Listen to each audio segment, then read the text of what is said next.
Sige pre, ingat. Magpapaalam na ako sa aking aquarium stand. What?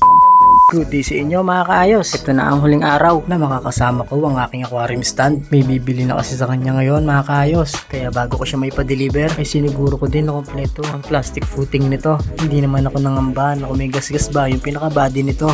Dahil sa binulutan ko ito ng clean wrap at ipinwesto sa safe na lagayan. Ang pinaka-size pala ng aquarium nito mga kaayos, 32 inches yung taas, 13 inches yung lapad, 38 inches naman yung haba. At naglagay din ako ng simpleng design sa harapan. Ibinenta ko nga lang pala ito sa nakabili ng 1,300 pesos. Pero ang benta ko talaga dito mga kaayos ay 1,500 pesos dahil mapapagastos din si Bossing sa delivery fee. At sumakto na nagpunta bigla sa bahay yung dati kong katrabaho. Pumunta siya sa bahay dahil may hiramin siyang tools. Sumakto yung lugar ng pagdedeliveran ay malapit sa kanyang inuwian. Kaya sinabi ko kay Bossing na may kilala akong magde-deliver. Napapayag ko naman si Bossing, pero ang usapan ay sa kanya babayaran kapag nakuha na niya yung item.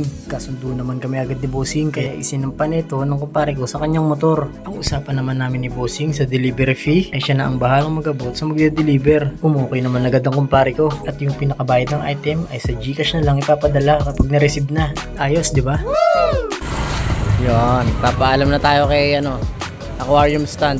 Yun no, naka-sideline pa si pare. Meeting tagumpay si Boss Tab ah. Easy money. Ikaw nang bahala dyan pre. Sana madala mo yun na maayos at makauwi ka ng ligtas. Deliver ka na sa wakas. Thank you. Yun o, naka-ready na si Boss Tab. Sige pre, ingat. Bukod sa aquarium stand mga kaayos, may mga kaya pa tayong gawin gaya ng mga sumusunod. I-PM nyo lang ako mga kaayos. Hanggang dito na lang. Maraming salamat sa panonood.